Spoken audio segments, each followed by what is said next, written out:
Alléluia. Amen. Est-ce qu'on peut bien dire Amen? Amen. Quelqu'un peut bien acclamer le Seigneur. Amen. Amen. Amen. Jean chapitre 8. John chapter 8.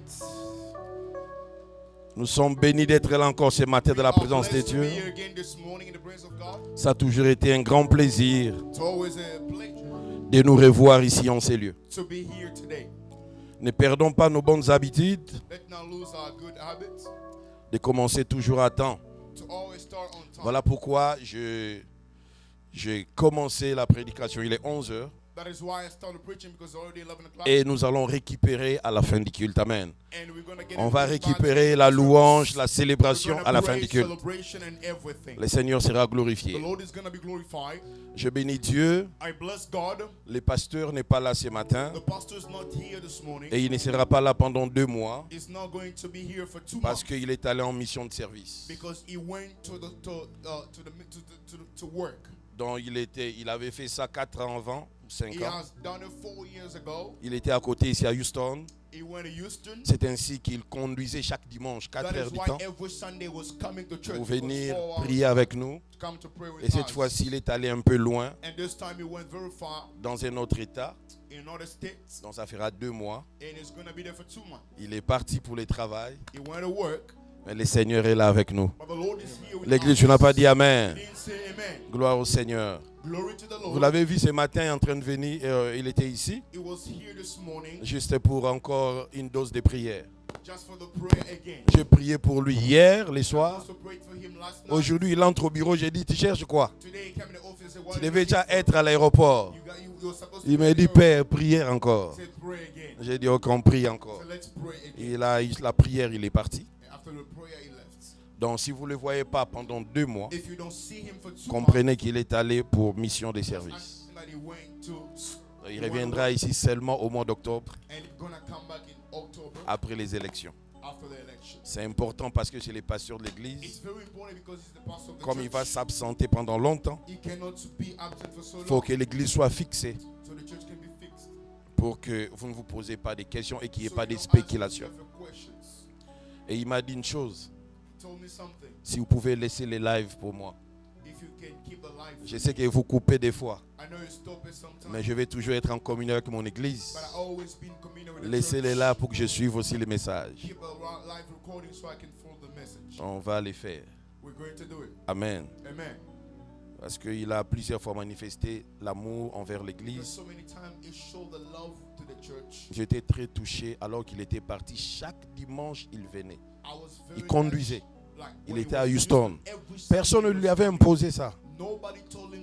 Lorsqu'on aime, ça devient facile de poser des actes. Amen. Amen, amen. Lorsqu'on aime, on ne réfléchit plus trop. On pose des actes d'amour. Et puisqu'il a demandé, on va commencer à laisser les lives pour qu'il puisse commencer à nous suivre. Jean chapitre 8. On commence à partir du premier verset. Et nous allons descendre. Vous y êtes, n'est-ce pas? On peut lire à l'unisson. 1, 2, 3, let's go. Et chacun s'en retourna dans sa maison. Jésus s'est rendu à la montagne des Oliviers. Mais dès le matin, il alla de nouveau dans le temple. Et tout le peuple vint à lui. S'étant assis, il les enseignait. Alors les scribes et les pharisiens amenèrent une femme surprise en adultère. Et la plaçant au milieu du peuple, ils dirent à Jésus, Maître, cette femme a été surprise en flagrant délit d'adultère. Moïse, dans la loi, nous a ordonné de lapider de telles femmes. Toi donc, qui es dit-il? Excusez-moi, la nouvelle Bible, donc les papiers sont... Ah Seigneur, oh là là, j'aimerais tellement qu'on lise ensemble. Mais vous pouvez continuer sans moi alors, allez-y. Le verset 6, continuez.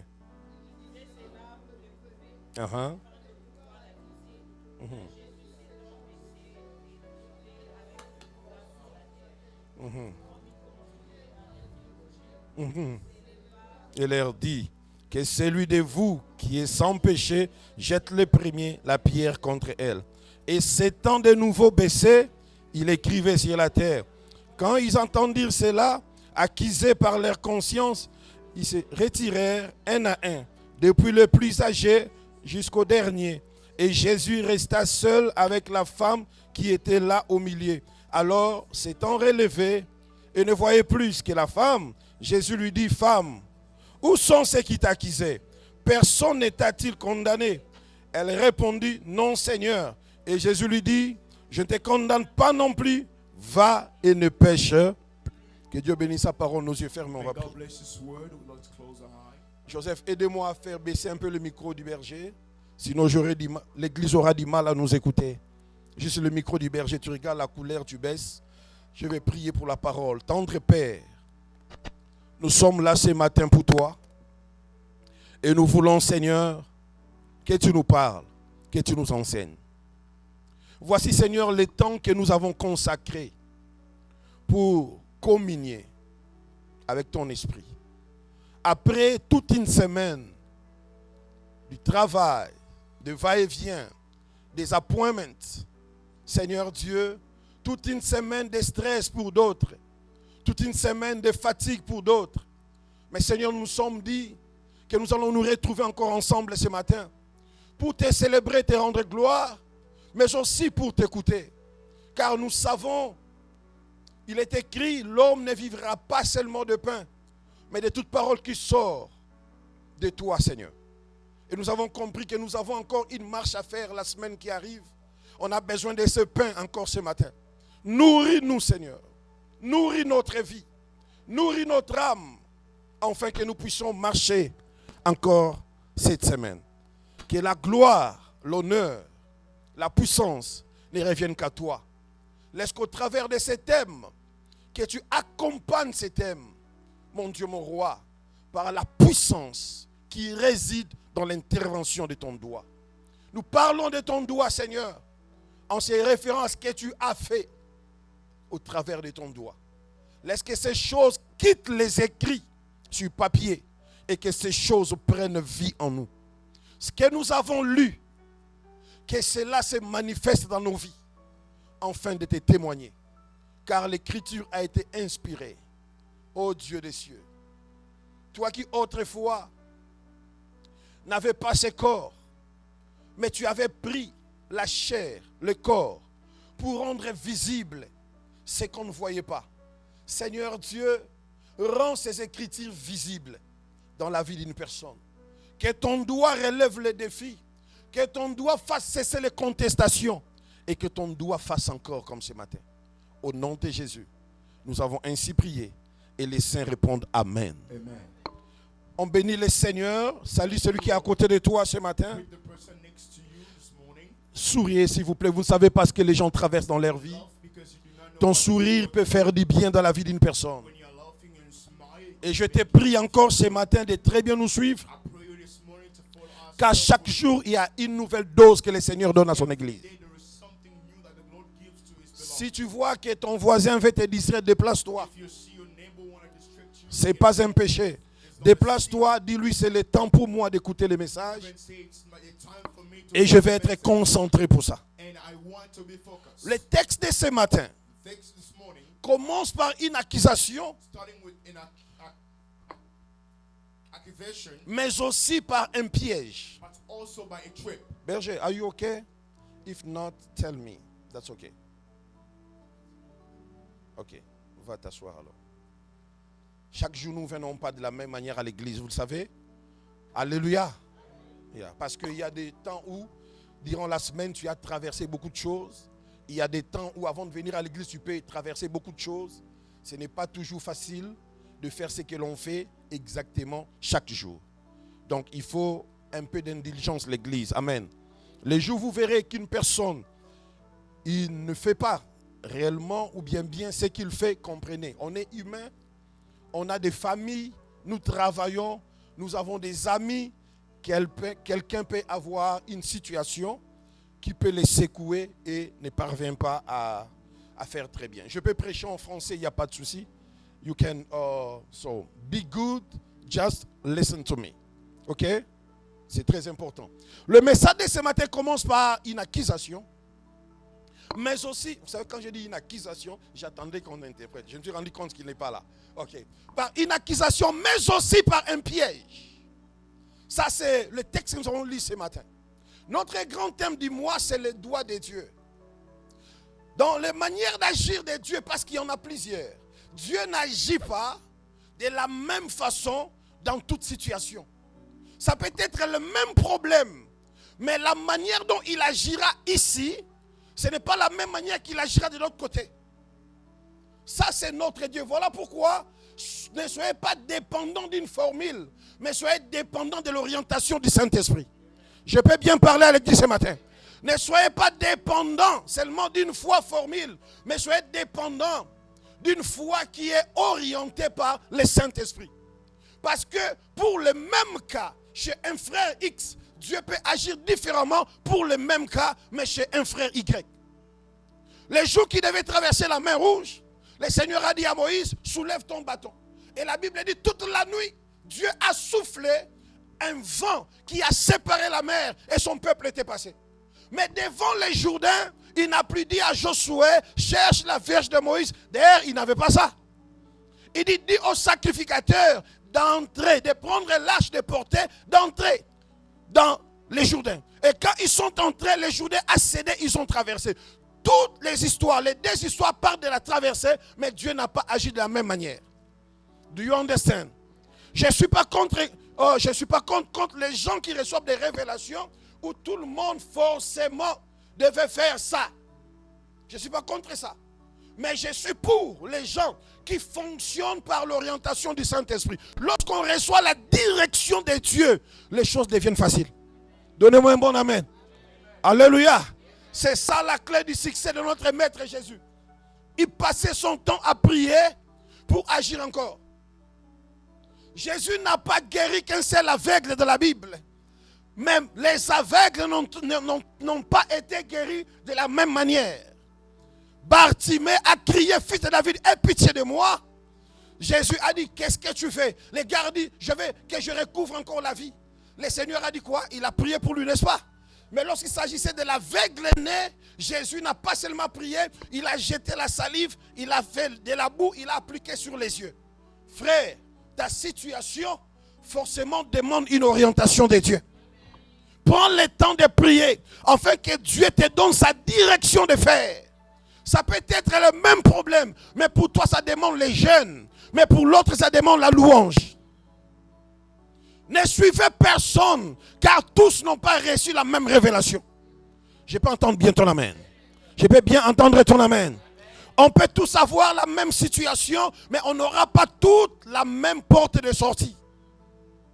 Voilà pourquoi c'est important que tu pries pour ton problème. Tu peux te référer. Vous savez, la Bible dit ceci. Ce qui a été écrit dans la Bible, cela a été écrit pour nous servir de leçon. Mais tu ne passeras pas forcément par la même procédure que Job. C'est la vie de Job qui te donne la foi. Mais toi, tu dois prier Dieu par rapport à l'histoire que tu as lue. Et Dieu te donnera l'ouverture de la sortie pour ta situation. J'invite l'église à une vie de prière intense. Soyez des hommes et des femmes qui prient. À côté du boulot que tu fais, prie. Car en priant, Dieu peut te montrer une voie de la sortie. Lorsque la situation perdure, ça continue à résister, cherche une orientation divine. On se comprend bien. Et ça, c'est l'attitude de Jésus. La Bible dit ceci, tous retournèrent chez eux, mais Jésus alla sur la montagne des Oliviers. Sur la montagne des Oliviers, Jésus allait pour prier. Parce qu'il savait, il ne voulait pas agir à sa manière, mais à la manière dont Dieu voudra qu'il puisse agir. Aujourd'hui, si nous forçons beaucoup de choses, aujourd'hui, si nous commençons à fabriquer des choses, même à l'église, parce qu'on n'a plus le temps de prier pour recevoir une orientation. On n'a plus le temps de prier pour avoir une parole pour les mois qui arrivent. On copie. Tu peux copier, mais celui à qui tu as copié avait reçu ça de Dieu. Alors toi qui as copié, connais-tu les ténèbres aboutissants de ce que tu copies? Donnez-moi un bon amen. Est-ce qu'on peut parler encore ce matin? Dis Seigneur Jésus, relève ma vie de prière. Dis Saint-Esprit, relève ma vie de prière. Let me tell you something, church. Tu sais, dans la vie où nous sommes, ça peut paraître, à un moment donné, tout va bien. À un moment, tu vas te sentir, tu es coincé. C'est le moment où tu es coincé que tu as beaucoup plus besoin de l'orientation de Dieu. Pour trouver la porte. Parce que la porte de la sortie peut être là, mais tu ne le vois pas. Frère, Dieu peut te dire, fais une offrande pour ta situation. Dieu peut te dire, jeûne pour ta situation. Dieu peut te dire, fais une veillée de prière pour ta situation. Dieu peut te dire, gagne une âme pour ta situation. La clé, c'est l'orientation de l'esprit. Avant de copier, rassurez-vous que Dieu vous a aussi parlé. Nous tous, nous regardons et nous aimons les autres églises aussi qui existent. Mais je ne peux pas faire pareil si Dieu ne me demande pas de le faire.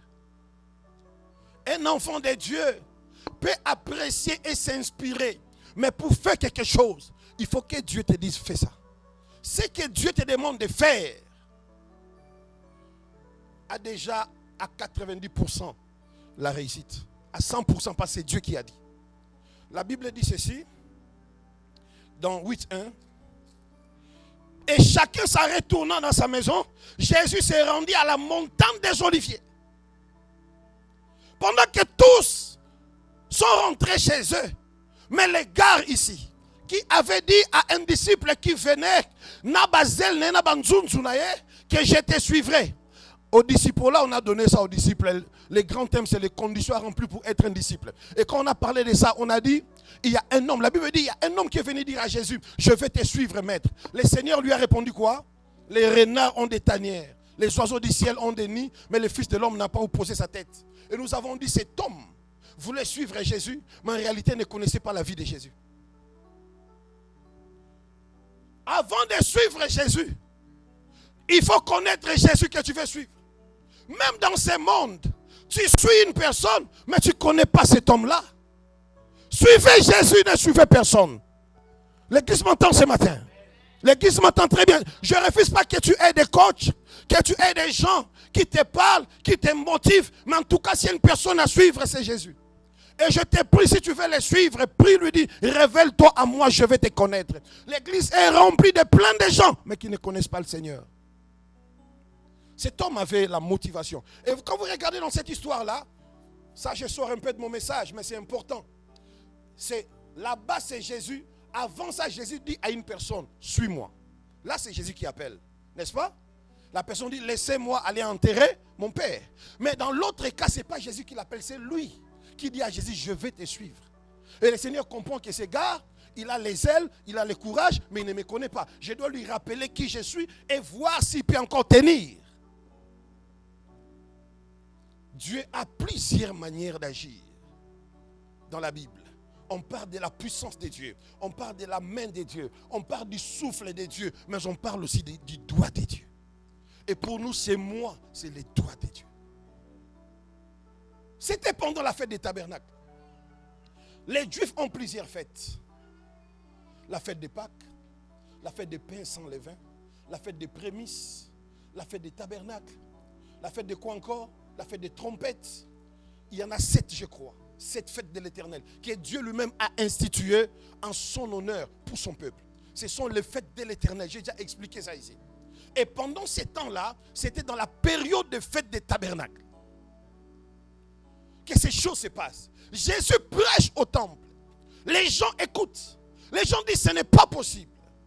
Et quelques-uns ont dit si vraiment on cherchait cet homme pour le tuer, mais comment il prêche librement? Les sacrificateurs, les scribes, ils ont envoyé les huissiers.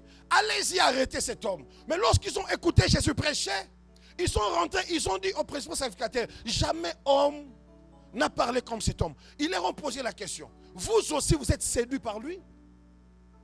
Nicodème qui a vu Jésus, il a dit, écoutez, chers frères, il n'est pas possible, il n'est pas juste de condamner une personne avant de l'avoir écouté. J'aimerais ici dire à l'église, vous avez trop condamné les gens sans même vous approcher d'eux. Vous vous êtes fait des ennemis avec des gens alors que vous n'êtes jamais approché d'eux. Parce qu'on vous a fait un rapport sur la personne. Beaucoup de gens ont haï les autres alors qu'ils ne connaissent pas l'histoire. Un jour, le berger Cyprien racontait une histoire. Parce qu'il a un autre nom que plusieurs personnes ne savent pas. Son nom, c'est aussi Kersi. C'est ça? Kersi. Il a aussi le nom de Kersi. Alors, il était en face d'une personne qui parlait de lui sans le connaître. La personne parlait. Tu sais, Kersi, il est ceci, il est cela. Lui-même, il était là. Kolokombo. Et puis, il pose la question à la personne. Est-ce que tu connais la personne qui... Il dit, oui, je le connais. Il dit, c'est sûr que je le connais. Et puis, il dit, mais la personne dont tu parles, c'est moi. Non, c'est pas toi. Il dit, c'est moi. C'est aussi mon nom. Il sort son ID, il lui montre.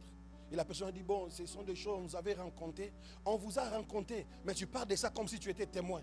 Dis à ton voisin, change, dis-le lui.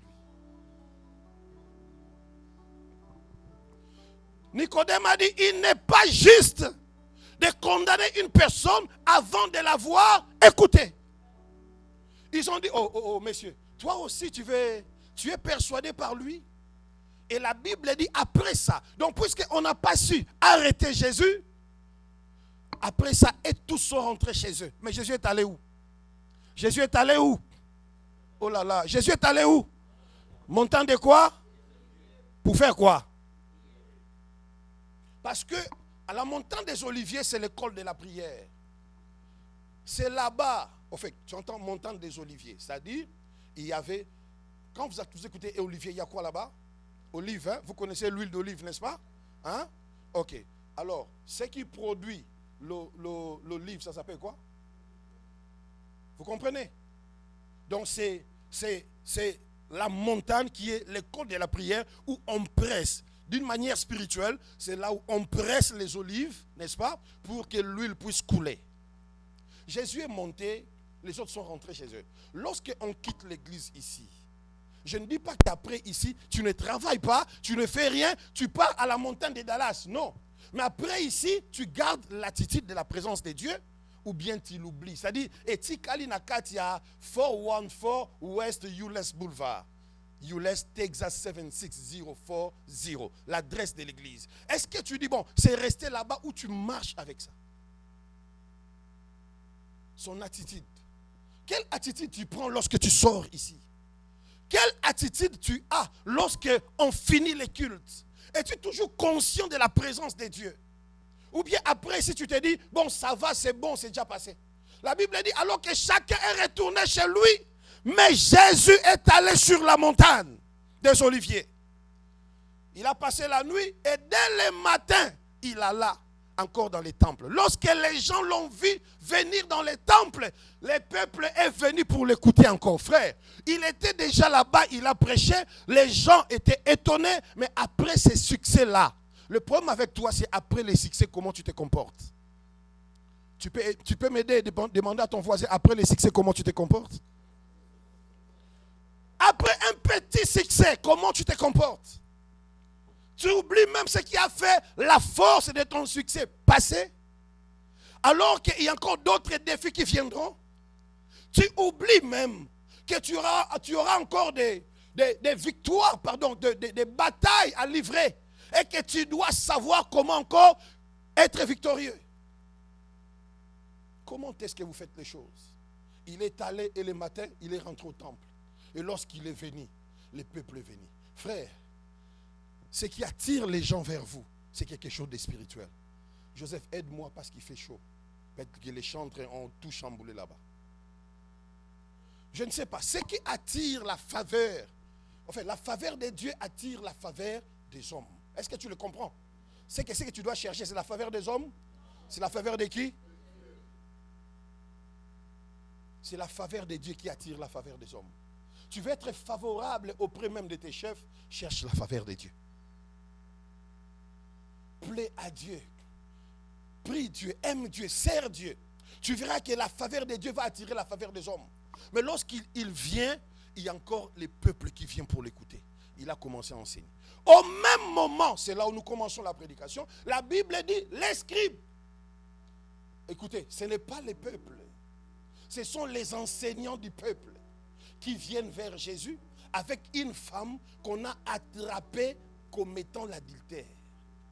Une femme qu'on a attrapée à flagrant délit d'adultère. Ce n'est pas le peuple qui vient. Ce sont les enseignants du peuple qui viennent. En d'autres termes, les gens qui savent très bien la loi. Or, ce qu'il faisait n'était pas juste. Lévitique chapitre 20, le verset 10. Allons-y. Lévitique combien? Le verset combien? Tout le monde ouvrez la Bible, je vous en prie. Pourquoi les mamans, vous avez tendance, lorsqu'on donne le verset, vous me regardez seulement. Vous avez des Bibles. Maman, il faut boire malobanzambe. Arrêtez cette histoire-là de nous regarder seulement comme ça. Lévitique 20, 10. On va lire ensemble ce que la Bible dit. Voilà pourquoi c'est vous qui suivez trop de témoignages sur YouTube et c'est là-bas qu'on vous trompe trop parce que vous ne lisez pas trop la Bible, chère maman. Je vous aime beaucoup. Ayez vos Bibles, lisez la Bible. Vous êtes des jeunes. Vous avez été à l'école pour ça, pour être capable de lire et de comprendre. Sinon, on va vous tromper. Nous avons des sœurs, quand on était encore à la formation des disciples, ils sont allés évangéliser. Et les païens leur ont donné le verset qui dit, celui qui a le Fils a la vie. Celui qui n'a pas le Fils n'a pas la vie. On leur pose la question, toi tu as déjà un enfant? La sœur dit non. Toi tu as un enfant? La sœur dit non. Je dis, vous voyez que vous-même vous n'avez pas la vie. Et puisqu'ils ne lisent pas la Bible, on les a trompés comme ça et les païens ont réussi à engrosser l'une de nos sœurs. Pour qu'elle ait maintenant la vie. Église, lisez la Bible, lisez les écrits, on vous trompera moins. Quelqu'un me dit bien amen. Donnez-moi un bon amen. Tu vois l'extérieur là-bas, il y a beaucoup de rétrogradés. Les gens qui priaient, qui ont abandonné, ils ont des versets bibliques. Donc si vous ne savez pas, ils viendront vers vous, ils vont vous manipuler, ils vous amèneront dans des news.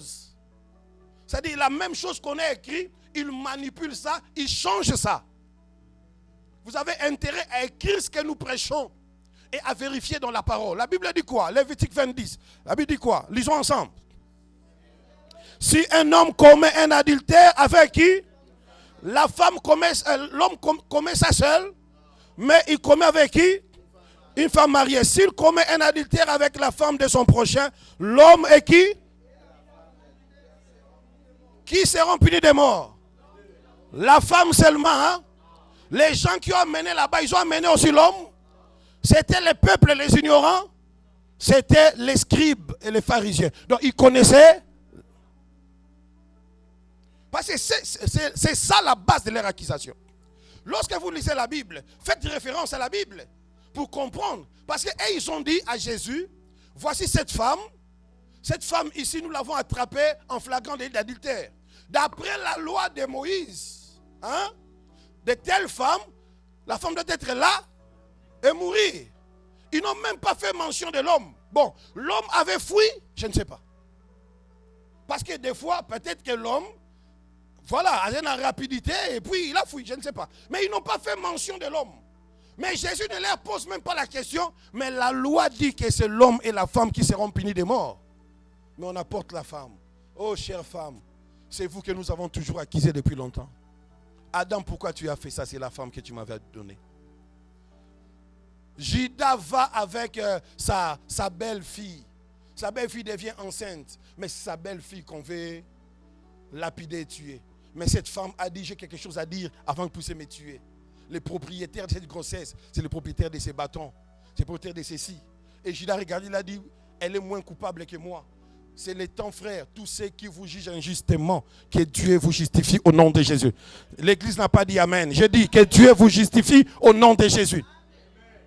Il y a des choses, lorsqu'on les dit sur toi, tu ne sais même pas comment te défendre. Vous le savez? Tellement la personne qui a dit les gens croient en lui ou en elle, c'est-à-dire votre défense est déjà rien.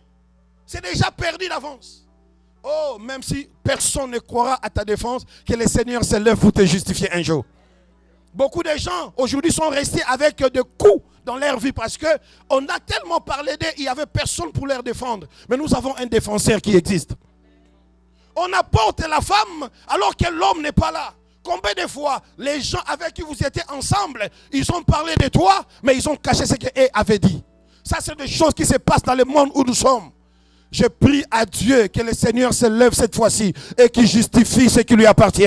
J'attends un amen puissant de l'église. J'attends un amen puissant de l'église. Bon, imaginez tel que je suis là, je suis en train de prêcher. Une sœur entre ici, une sœur que personne ne connaît. Écrit, t'es dit, frère, avant même que je ne dise, je ne te connais pas. Vous ici, vous allez croire. La première argument, ça sera moi, Sindaye Barakolose. Deuxième argument, à l'équipe Batunio, Sopo, Ania Yagarapa Nayo, c'est Kozala qui pena. Combien de gens sont dans des prisons et qu'on a cherché à laver après 11 ans? Ils ont compris que ce n'était pas eux le problème. Ils ont même menti sur d'autres personnes qui ont commis des homicides, ils ont tué des gens alors que ce n'était pas eux. Maintenant, il y a qu'on dit maillot. Surtout quand tu n'as pas de preuves tangibles pour prouver ton innocence. Qui te croira, frère? Qui te croira? On est rapide à juger lorsqu'on nous apporte une nouvelle sans même vérifier. C'est là où je ne comprends pas l'ingratitude des personnes avec qui nous vivons. Des personnes avec qui nous chantons. Mais lorsqu'on vient nous accuser, ils ne cherchent pas à vérifier. Et ils affirment. Et aussi prennent le téléphone. Ils parlent aussi à d'autres. Que le Seigneur nous délivre de ces choses au nom de Jésus. L'heure est arrivée à tout cela qu'on a accusé injustement. Que l'Éternel, le Dieu de justice, c'est l'heure pour vous justifier au nom de Jésus. Donnez-moi un bon amen. Donnez-moi un bon amen. On amène la femme. Alors que la loi dit, lorsqu'un homme commettra l'adultère avec une femme mariée, qu'il soit puni. Les deux. Mais où est la femme? Où est l'homme? On amène la femme devant Jésus. Et on dit à Jésus, la Bible dit, il faisait ça aussi pour éprouver Jésus. Ils accusent la femme. Ils appliquent très mal la loi. Mais aussi, ils cherchent à éprouver le Seigneur. Donc, il y a des choses dans nos vies qui nous arrivent. En réalité, ce n'est pas pour toi. C'est parce que tu as crié à Jésus. Les ténèbres sera toujours en guerre contre la lumière. Le mal sera toujours en guerre contre le bien. La Bible dit, tous ceux qui veulent vivre pieusement seront persécutés. Voilà pourquoi dans le package de notre bénédiction, il y a aussi la persécution. Les apôtres ont dit à Jésus, voici nous avons tout quitté, nous t'avons suivi. Qu'allons-nous recevoir en retour? Jésus dit, tout celui qui quitte tout pour moi, il recevra au centuple dans ces siècles-ci avec la paix, la persécution. Et dans les siècles à venir, la vie éternelle. Les gens qui vous prêchent que la persécution n'est pas pour toi, t'allais malam. C'est dans les packages de notre salut. J'ai inventé, c'est dans la Bible ou pas? Bon, ça vient d'où l'évangile où on vous dit que la persécution, ce n'est pas pour vous. La persécution est pour vous. Mais seulement le Seigneur à chaque fois vous sauvera. Je n'entends pas ton amen. Vous n'aimez pas ça, je n'entends pas ton amen. On a vu des femmes ici. Vous savez, dans Makambo. Je connais une sœur qui pleurait un jour. Parce que son propre ami. En fait, la sœur avait son fiancé en Europe. La sœur habitait Congo en ces temps-là. Son ami, aussi sa cousine, a appelé son fiancé par un numéro masqué, disant, je t'ai appelé seulement pour que tu interdises à ta soi-disant copine fiancée de laisser mon mari tranquille. Donc la sœur est restée là, son fiancé l'appelle depuis l'Europe et dit, on vient de m'appeler t'accusant, laisse les maris d'autrui. La sœur dit, quel mari? Mais on m'a appelé, c'est qui? C'est un numéro, on l'a appelé 2 ou 3 fois. Mais celui qui faisait ça, c'était la propre cousine ou copine de la sœur. Et le fiancé a été brisé. Il y a des situations, qui peut te croire? Que tous ceux qui traversent de pareilles situations, que le Seigneur vienne à votre secours. Et que Dieu clarifie les choses et qu'il vous justifie. Il y a des gens qui sont morts à cause de ça. On a menti sur eux. Jusqu'aujourd'hui, c'est connu. Le monde est injuste. J'ai reçu une sœur qui m'a dit ceci. Apôtre, mon père était un grand partenaire à l'église. Tellement qu'il donnait beaucoup d'argent. Alors, il y avait eu des petits soucis dans la famille. On nous a amenés là-bas pour la prière. Et les gars, pour impressionner notre papa, il a dit qu'on devait accepter qu'on était des sorciers. La sœur a dit, j'avais tellement refusé. Mais on commençait à nous punir de faim. On ne mangeait pas. Et il nous disait, les jours où tu acceptes de témoigner à l'église que tu es sorcière, c'est ces jours-là que je vais dire à ton père, j'ai prié pour toi et que tu es délivré. Alors ton père peut encore renouveler la confiance chez toi. La sœur a dit, les gens avec qui nous avons grandi, S'ils me voient aujourd'hui, ils te diront que je suis sorcière. Parce que j'ai eu à témoigner devant une foule de gens à l'église. J'avais accepté que j'étais sorcière. Alors que je ne savais même pas comment voler la nuit. Je ne savais même pas comment on sortait la nuit. Et toute la famille savait que moi, j'étais sorcière. Si tu regardes la sœur, elle est très jolie. Mais avec cette image-là, les gens qui ont grandi ensemble peuvent toujours ternir son image. Et dire à une personne, attention, tu la vois là-bas, mais c'est une sorcière. Je vécu avec elle, elle a témoigné elle-même. Frère, combien d'accusations qui ne sont pas tombées dans ta vie? Dis à Dieu, Seigneur, lave-moi. Quelqu'un m'entend, il me dit Amen. Oh, quelqu'un m'entend bien, il me dit Amen. Dis, Seigneur, justifie-moi. Voilà pourquoi il y a des temps, ne parle pas parce que personne ne croira en toi. Il y a des temps, prie seulement et laisse les temps te guérir. C'est Olga, est-ce que tu me suis? Il y a des temps, ne parle pas. Prie, dis Seigneur, justifie-moi. Au moment où ils accusaient la femme, j'aime l'attitude de Jésus. La Bible dit, quand il parlait, Jésus a commencé à faire quoi? À écrire au sol. On écrit avec quoi? Oh, ça c'est merveilleux. C'est notre moi qui est intitulé les doigts de Dieu. On accuse la femme. Jésus ne les regarde pas. En fait, il a écouté. Il a commencé à écrire. Jésus ne faisait qu'écrire.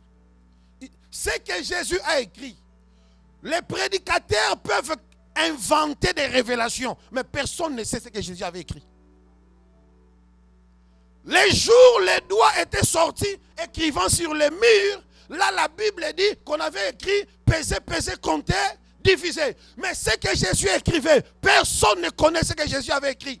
On peut faire des raccordements frauduleux. Vous savez, dans la révélation, ça signifie ceci. On peut vous prêcher, Jésus écrivait la grâce. Ça, c'est pour édifier le peuple.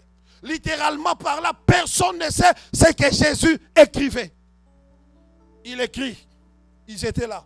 À un moment donné, il lève sa tête, il leur dit, parmi vous, celui qui n'a pas encore péché, qui lance le premier la pierre sur la femme. Après, il fait quoi? Jésus. Il se baisse encore, il commence à écrire. Ça dit, sa main n'a pas cessé d'écrire jusqu'à ce que tous ces gens-là étaient partis. Son doigt continuait à écrire. Et ce qu'il écrivait, eux-mêmes qui étaient là, je ne sais pas s'ils lisaient, mais il écrivait. Or, il y avait un travail spirituel qui se faisait pendant que Jésus était en train d'écrire. Il a arrêté d'écrire lorsque tous ces gens-là étaient partis. Lorsque le doigt de Dieu agit dans ta vie, ça commencera à écrire jusqu'à ce que tous tes détracteurs puissent se disperser. Et à la fin de ça, pour que ça puisse changer ta condamnation à la grâce, alors le Seigneur arrêtera d'écrire. Ce mois de septembre, en dehors que son doigt puisse relever les défis dans ta vie, je prie que son doigt continue à écrire jusqu'à ce qu'il y aura dispersion de tout. Je parle à l'église. Qui continue, qui ne s'arrête pas. Write again, Jesus. Use your finger. Write about my life. I beg you, Lord. Continue. Maintenant, ce qui est marrant dans ça, c'est quoi, frère Grady? C'était pendant les temps des tabernacles. Quelqu'un me dit tabernacle? C'était pendant la fête des tabernacles. C'est pendant ce temps-là, Joas, que ces gens ont amené la femme vers Jésus. Pendant la fin, c'est-à-dire à la fin, parce que le chapitre 7 dit ceci, à la fin, la Bible dit les derniers jours, les grands jours de la fête, Jésus se tient debout et il dit que celui qui a soif vienne faire quoi? Boire, et des sources d'eau, de fleuves d'eau couleront de son sein. La Bible dit, il parlait de son esprit. Juste après ça, on a parlé comment les scribes ont envoyé les huissiers pour l'arrêter. Et après, on parle de cette femme qu'on a amenée. Donc c'était à la fin de la fête des tabernacles. Or, les tabernacles, c'est quand le Seigneur a voulu habiter avec son peuple dans le désert. Comme j'avais dit autrefois, que les hommes peuvent te fuir à cause de ta position actuelle. Mais Dieu ne te fuira jamais, quel que soit l'endroit où tu vas te retrouver. Car quand même moi, ton mari, ou ta femme, ou tes amis, ou ta famille vont te laisser à cause de ta situation actuelle, Dieu viendra habiter avec toi. Qui faire confiance? Qui aimer le plus? Qui aimait le plus entre les hommes et Dieu? Dites-moi. Parce que les hommes peuvent te fuir. J'enlève le micro pour vous dire une chose.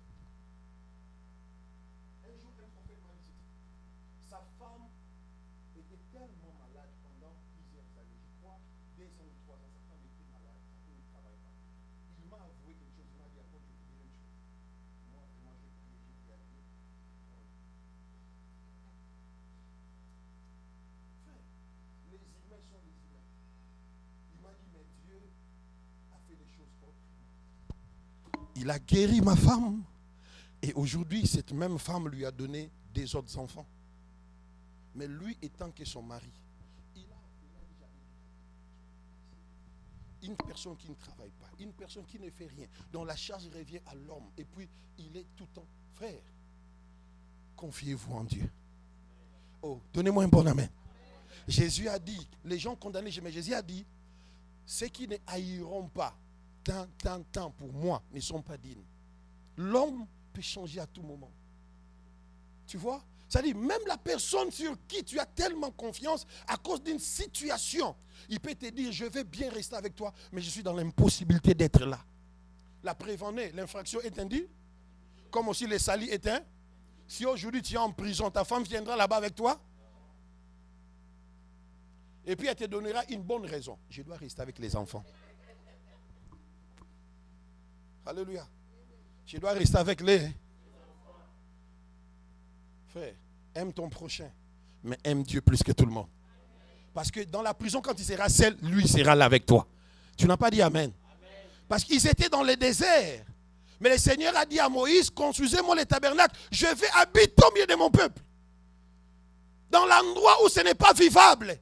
Frère, les hommes sont hypocrites. Ils vous aiment aujourd'hui parce que vous êtes en bon état. Ils vous aiment aujourd'hui parce que vous continuez à respirer. Frère, que Dieu ne permette pas. Mais regardez une personne qui est tombée malade, comment même sa famille. Toi, tu as pitié parce que aux Amoupaya, tu viens les voir, tu le trouves dans cet état. Mais quand tu parles à un membre de la famille, il dit, ah, si tu l'aimes déjà. Mais c'est un membre de famille. Les gens vous aiment parce que vous êtes là. Est-ce que vous comprenez? Oh, est-ce que vous comprenez, frère? Les gens vous aiment parce que vous êtes là. Les gens vous aiment parce que vous paraissez encore belle et beau. Les gens vous aiment parce que vous êtes encore en bonne santé. Frère, aimez son prochain. Le Seigneur nous l'a recommandé. Mais avant cela, il a dit, aimez d'abord qui? Aimez Dieu. Les seuls qui ne peuvent pas te laisser. Aimez Dieu. C'est-à-dire quand on parle, on voit les humours sur Internet d'une femme, un couple qui marchait, d'un coup le coulouna sort, l'homme s'enfuit. Mais c'est comme cette histoire. Supposons que l'homme s'était enfui. Donc l'homme a sauvé sa peau. Voilà pourquoi je félicite Ève. Je ne sais même pas si elle n'avait pas aussi où aller. Quand on les a chassés, elle a suivi son mari.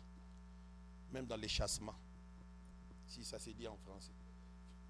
On chasse Adam, mais elle a quand même suivi son mari. Même dans la situation où on l'a chassé. Peut-être parce qu'elle n'avait pas où aller, je ne sais pas. Je ferme la parenthèse. Mais écoutez, l'homme peut t'abandonner à tout moment. Les jours où tu diras quelque chose qui part à l'encontre de ce que lui veut, c'est là où tu verras que c'est fini, quoi. C'est fini. Frère, quelqu'un peut te rappeler Nyongonae, Kapu Boyokanite. Il n'a jamais demandé ça. Mais ce jour-là, vous n'étiez pas d'accord sur un point. Tu rentres chez toi, tu trouves un SMS. Bonjour, je serais vraiment content si tu pensais à me donner, à me rembourser mon argent. Tu comprends que ça, ce n'est pas une motivation vraie. Ça, c'est à cause d'un petit souci que nous avons eu. C'est ça l'homme. Si tu ne sais pas vivre avec les hommes, tu iras vivre dans une autre planète. Frère, les hommes, on vous a enseigné des démons, on ne vous a pas enseigné l'homme. Vous connaissez les démons, vous ne connaissez pas l'homme. L'homme qui change à tout moment. Confiez-vous en Dieu, Église. Donnez-moi un bon amen. Confiez-vous en Dieu. Je suis votre pasteur, je vous parle. L'homme change à tout moment, surtout pour ses intérêts. Maman, tu vas oublier les discours que nous disons là. Il faut croire à ça. Il ne faut pas dire que c'est faux. Que je serai avec toi tout le jusqu'à la fin. C'est vrai, c'est l'expression de notre cœur. Mais tout ça, ça se mesure devant les défis de la vie. Devant les défis. Lorsque tes attentes ne sont pas satisfaites, c'est là où on saura ce que tu as dit, c'est comment. Seul Dieu. Aimez Dieu, frère. Aimez votre prochain, mais commencez par aimer Dieu. Je vous en prie. Parce que tout le monde peut te laisser un jour, sauf Dieu. Quand tu meurs, personne ne part avec toi. Même celui qui pleure tellement parce qu'il t'aimait, il n'arrive plus à manger, il n'ira pas avec toi. Seul le Seigneur sera avec toi. Alléluia. Oh, alléluia. Donnez-moi un bon amen, non? C'était le temps des tabernacles. Or, tous les tabernacles de l'Ancien Testament, c'est seulement la personne de Jésus. Il y a plusieurs exemples qui démontrent que le tabernacle, en réalité, c'est un homme et il s'appelle Jésus. Le tabernacle n'avait même pas d'aspect qui attire. Vous imaginez? Là où Dieu résidait, il n'y avait pas d'aspect. Je ne suis pas contre l'aspect. Hein. Il faut être bien. Il faut bien s'habiller. Mais attention, ce n'est pas tout ce qui brille qui est vrai. Aujourd'hui, qu'il est là dans l'église et comme un spectacle. Qu'il est là dans l'église et comme une activité. Et puis on a masqué ça. Quand il s'agit pour le Seigneur, il faut le faire bien. Si le prophète, toi apôtre, toi docteur, c'est son heure maintenant qu'il doit prêcher. Donc, dès ton autre film, Kalanasine Toyota, Winchester Azokota. Musique, on a éteint la lumière. La lumière, la lumière commence à rentrer. Les gens crient. Ah! Mais où est Michael Jackson? Et les gens ont payé pour assister à ça. C'est les gens pensent que Dieu, c'est tout ce que nous voyons.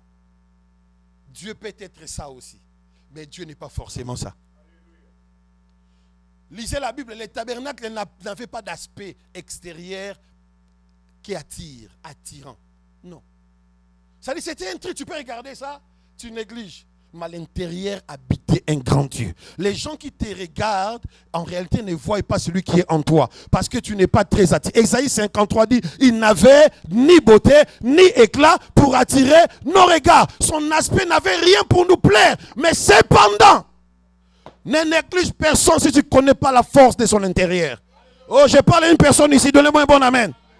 On a jugé trop les gens par l'extérieur. On a oublié que l'intérieur pesait. Mais soignez aussi votre extérieur parce que l'homme ne voit pas l'intérieur. L'homme voit ce qui frappe. Hein?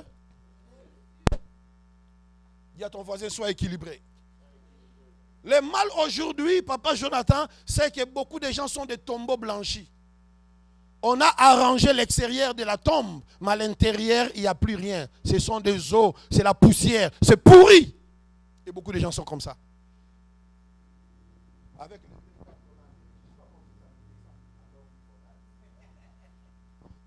Mais soyez sûr que l'intérieur aussi soit bien. Donnez-moi un bon amen. Donnez-moi un bon amen. Jésus n'avait pas d'aspect pour nous attirer. Et pourtant, les gens venaient vers lui. Pourquoi les gens venaient? On dit homme de douleur habitué à la souffrance. C'est à cause de la gloire qu'il transportait en lui. C'est ça le secret du tabernacle. Le tabernacle n'avait pas plusieurs portes. Le tabernacle n'avait qu'une seule porte. Parce que Jésus est le seul chef. Le seul. Que personne ne vous dise, appelez votre coco, appelez votre ancêtre. Comme j'écoute d'autres prophètes prêcher, c'est là. Appelez votre ancêtre. L'ancêtre n'est pas le chemin, c'est Jésus-Christ qui est le chemin qui amène au Père. J'attends un bon amen de l'église. Un bon amen de l'église. C'est lui le tabernacle. Le tabernacle n'avait pas de marche, des escaliers pour monter. Comme pour dire l'homme doit s'efforcer à aller vers Dieu. Le tabernacle n'avait pas des escaliers ou des marches parce que Dieu lui-même était venu vers l'homme. Jésus. Jésus lui-même était le tabernacle. Pourquoi? Parce que le tabernacle n'avait pas de fenêtres. Le tabernacle n'avait pas besoin de la lumière de l'extérieur, seulement la lampe de l'intérieur qui éclairait, car Jésus-Christ est la lumière du monde. Donc, en réalité, ces gens-là amène la femme où? Au tabernacle. Oh, c'était aussi la fête du tabernacle. Oh, Jésus lui-même était l'incarnation du tabernacle. Oh, donnez-moi un bon amen. Ah, église. Tout ça, là. Tout ça, démon. Vous ne voulez pas apprendre? Jésus-Christ était lui-même l'État. Non, l'église répond. Jésus-Christ était lui-même qui? Voilà. Donc, quand ils ont pris la femme, ils amènent la femme au tabernacle. Oh, le tabernacle, juste à l'entrée, il y avait quelque chose qui était là. C'était quoi? L'autel d'Holocauste. La première expérience, c'est la croix. La première expérience du tabernacle, lorsque tu entres, c'est l'autel. Là où, quand tu viens avec tes péchés, le tabernacle, c'était au fait le point de rencontre entre Dieu et les hommes. C'est-à-dire l'homme pécheur, comment il peut s'approcher d'un Dieu saint. Donc quand l'homme vient, il apporte son animal. La première des choses que l'homme croise, c'est d'abord L'autel, frère, il n'y a pas de vie chrétienne qui commence sans autel.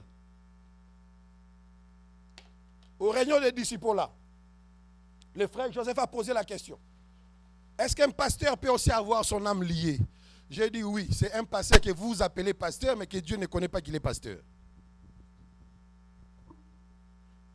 Parce qu'on a menti à la jeune génération que si tu as 3 pantalons d'onghi, je ne suis pas contre les pantalons d'onghi. Tu as 3 pantalons d'onghi, des belles vestes, 3 chemises, cravates, tu fais un peu les cheveux comme York ou comme moi, tu es d'office apôtre. Mais beaucoup, Dieu ne les reconnaît même pas. Parce que Dieu ne les a pas envoyés. Donc quand tu entres, la première expérience que tu dois vivre, c'est l'expérience de l'autel de l'Holocauste. Tu dois mourir là. Parce qu'on coupait l'animal, on prend les sangs, on verse sur le compte de l'autel, n'est-ce pas? C'est-à-dire, l'animal que toi tu as dit tes péchés sur lui sera coupé. Comme pour dire, lui il a porté tes péchés et il est mort. C'est ce que Jésus a fait. Et puis quand tu sors, on te déclare que tu n'es plus coupable. Maintenant regardez. Au tabernacle, on traitait les affaires qui concernaient beaucoup plus, non pas l'homme avec les hommes, mais l'homme directement avec Dieu. Je ne dis pas que ce qui concernait l'homme avec les hommes, ne regardez pas Dieu. Quand la Bible dit ne volez pas, c'est entre les hommes, n'est-ce pas? Oh, alléluia. Oh, vous devez savoir ça, non? Dans les décalogues, il y a des lois et des ordonnances, n'est-ce pas? Les ordonnances, c'est ce qui avait rapport aux hommes. Ne prends pas la forme d'autrui. Tu pêches aussi contre Dieu. Mais ça, c'est entre les hommes, n'est-ce pas? Tu ne tueras point.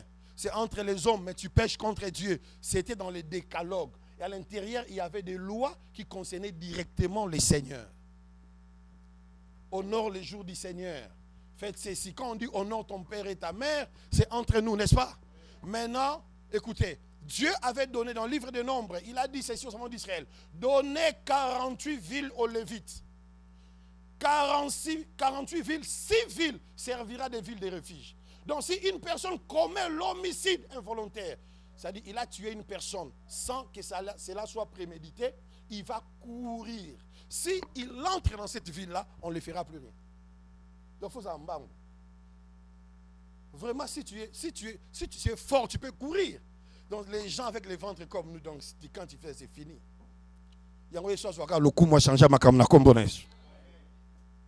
Parce que je vais courir 1 minute, essoufflement. Donc là, il faut encore nos frères de l'église qui jouent au foot. Toi, tu viens jouer au foot? Non, hein? Tu joues? Les ventres commencent à venir. Fais attention.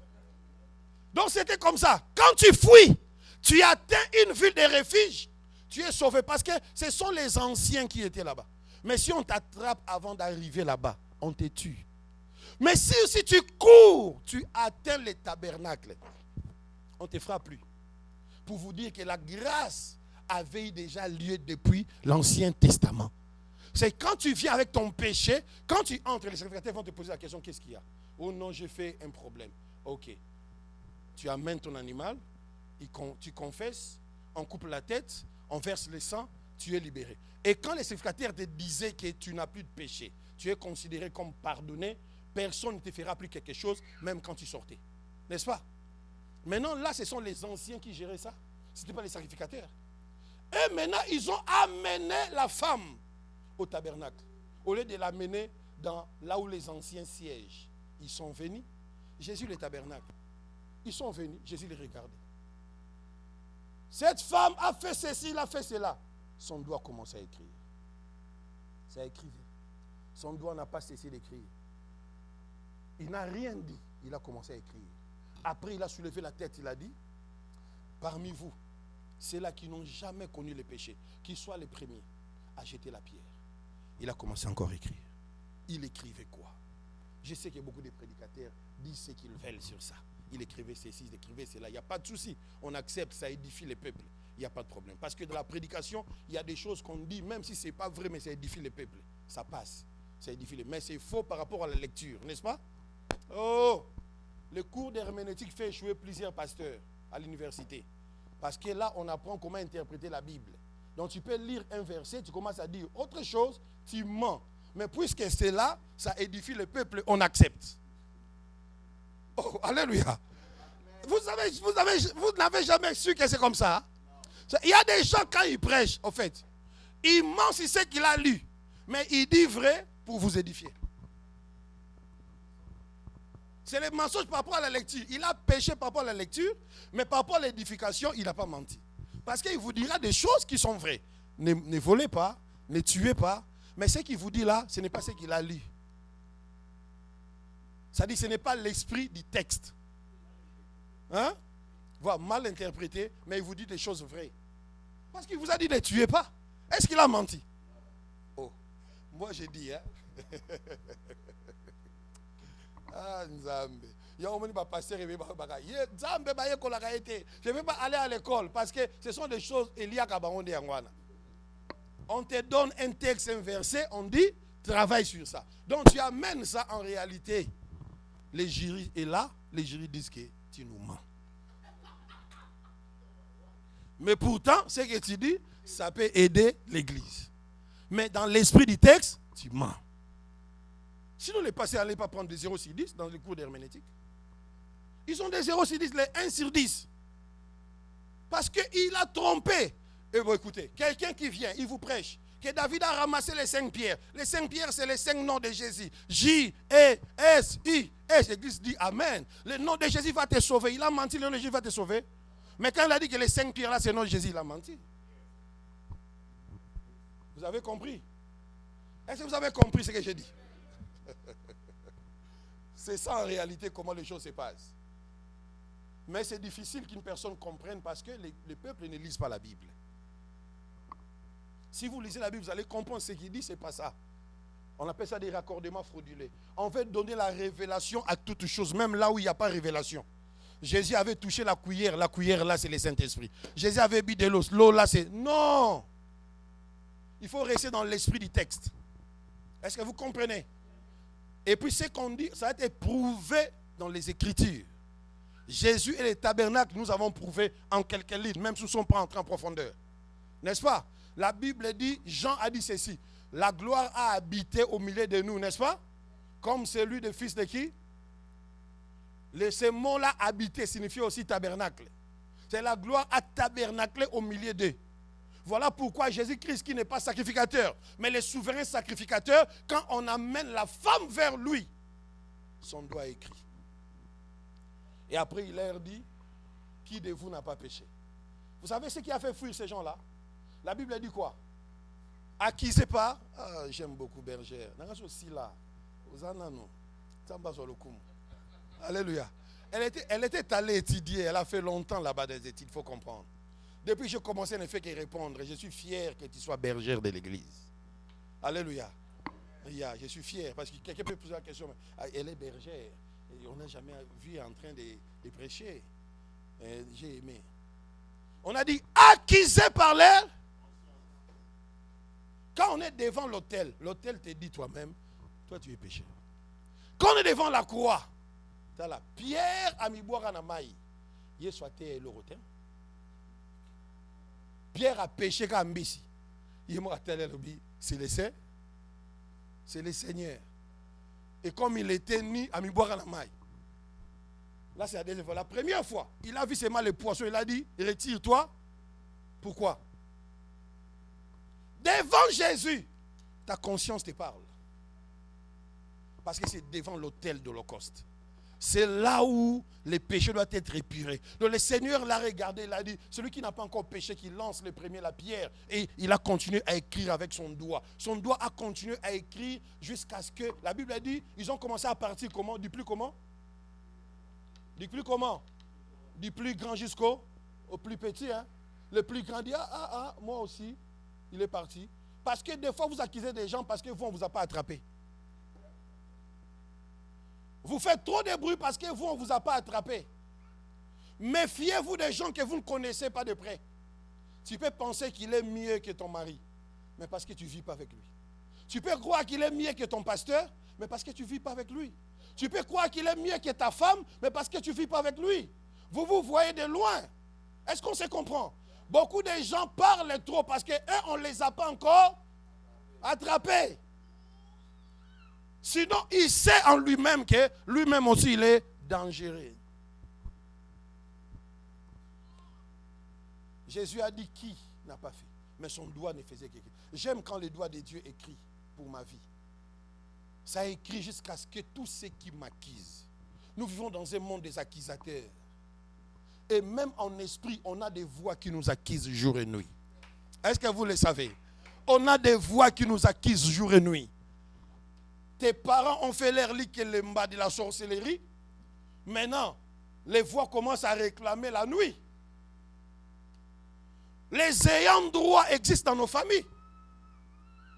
Voilà pourquoi nous disons aux gens que lorsque vous vous mariez, mettez la famille d'accord, parce qu'il y a des voix qui se lèvent contre même des mariages.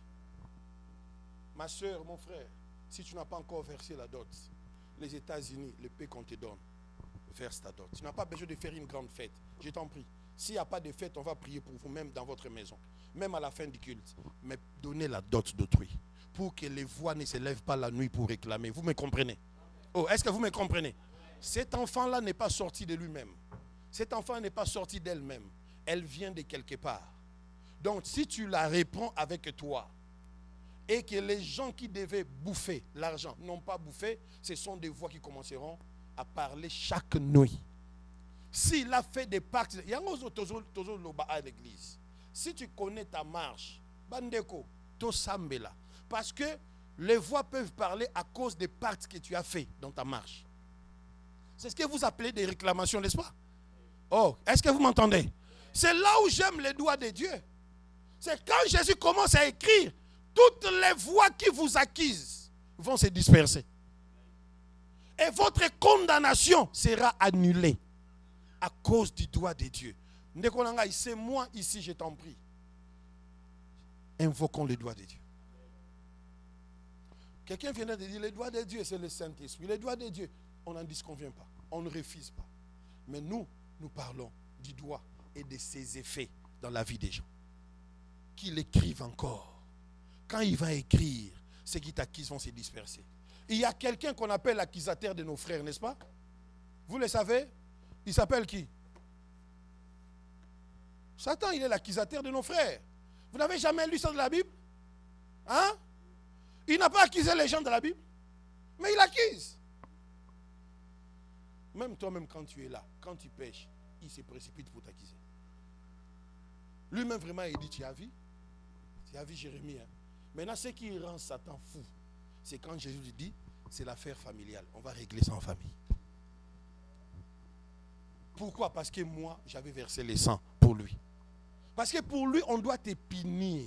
Parce que tu as péché. Et il t'accuse avec raison. Parce que la justice de Dieu doit agir.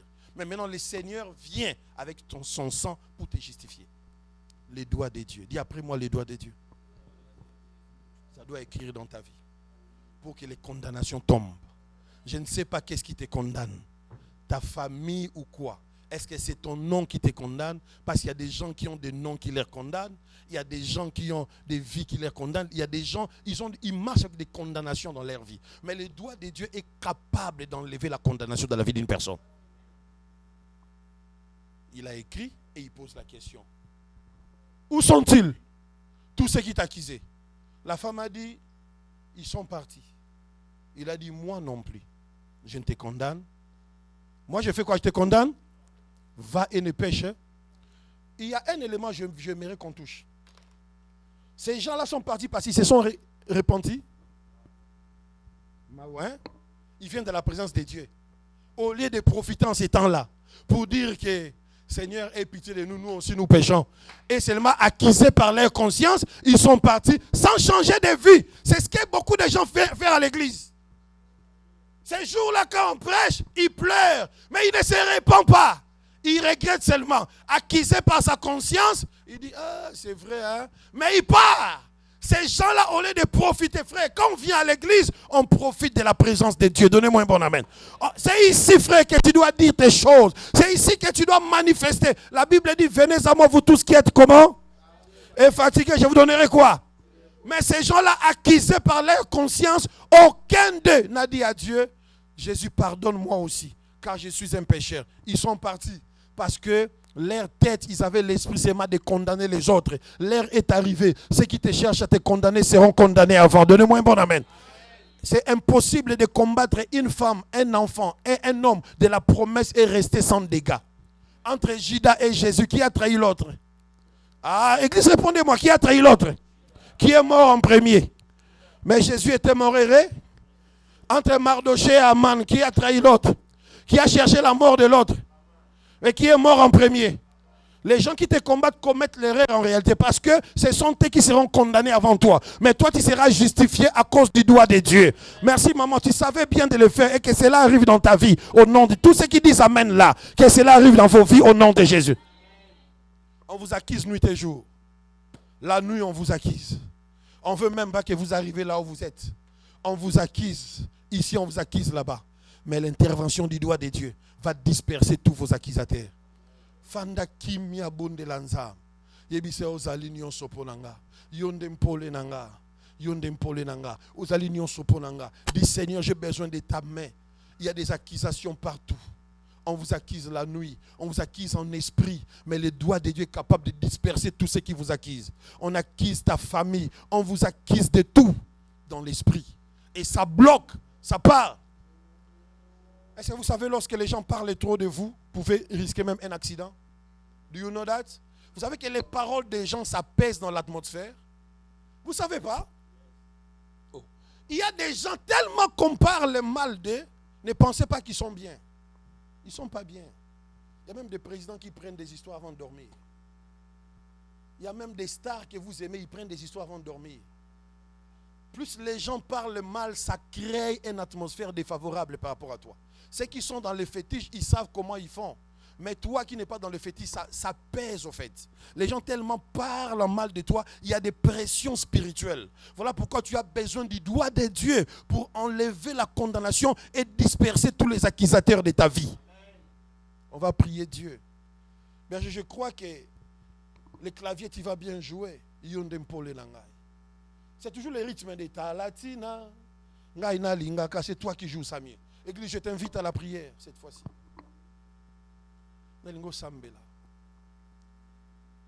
Lèvons-nous. Protocole, tu vas prier sans fermer tes yeux pour suivre sac à maman. Maman va à l'église, mais vous avez toujours un sac là-bas. Suivez-moi les sacs de maman. Levez-vous, l'église. Il n'y a pas de voleurs à l'église. Mais les mamans sont tellement habituées qu'elles sont fandi. Attends l'église. Je ne sais pas. On va prier Dieu. On va prier le Seigneur. Et le Seigneur nous fera du bien. Nos yeux fermés, église. Sachez-le qu'à chaque fois qu'on parle d'un thème, il y a un esprit de Dieu qui accompagne les thèmes. J'ai dit, lèvons-nous. Tu peux t'agenouiller ou tu peux te lever. Si tu n'as pas un enfant qui pèse, bien sûr, tu peux te lever. Mais sinon, on va prier Dieu. Nos yeux fermés, laissez les clavéristes tranquilles. Commence à dire à Dieu merci pour ce matin. Ce n'est pas en vain qu'il a permis que tu viennes, parce qu'il est là. Il est là, il est ici en ces lieux et il attend. Il attend de toi quelque chose parce que toi aussi tu attends de lui quelque chose. If you expect nothing, you will receive nothing also. Si tu n'attends rien de Dieu, tu n'auras aussi rien de lui. L'église n'est pas un endroit où nous allons passer notre temps inutilement. C'est le temps où nous venons pour nous affermir, mais aussi pour recevoir. On accusait la femme, mais Jésus était en train d'écrire. Qu'est-ce qui t'accuse? Diminue le son, berger. Qu'est-ce qui t'accuse ce matin? Est-ce que c'est les liens de la famille qui t'accusent? Qu'est-ce qui t'accuse, frère, sœur? Est-ce que c'est la marche que toi-même tu as fait dans la vie? La manière dont tu t'es comporté, les dégâts que tu as causés, c'est ça qui t'accuse pour te réclamer? La mort réclamait cette femme-là, bien qu'ils n'avaient pas agi dans la justice. Car l'homme n'était pas là, seulement la femme. Mais la mort réclamait. Mais les doigts de Dieu, quand le Seigneur écrivait par terre, il a écrit des choses que personne ne sait. Mais il a continué à écrire jusqu'à ce que les accusateurs s'étaient dispersés et jusqu'à ce que la condamnation était tombée. Je veux que tu vois ça dans ton esprit. Diminue le son, berger. On est ici. Il ne faut pas que la musique soit trop forte. On veut prier, église. Qui est-ce qui t'accuse? Qui sont tes accusateurs? Les sorciers de la famille? Qui sont tes accusateurs? Je sais qu'il peut t'arriver que tu as causé du tort aux gens, que tu as fait des choses qui ne sont pas bien dans la vie. Ça peut arriver. Et toutes ces voix-là se lèvent pour t'accuser. Mais le doigt de Dieu est capable d'écrire jusqu'à ce que tous tes accusateurs soient dispersés. Non, c'est la cana mon année ba panzana.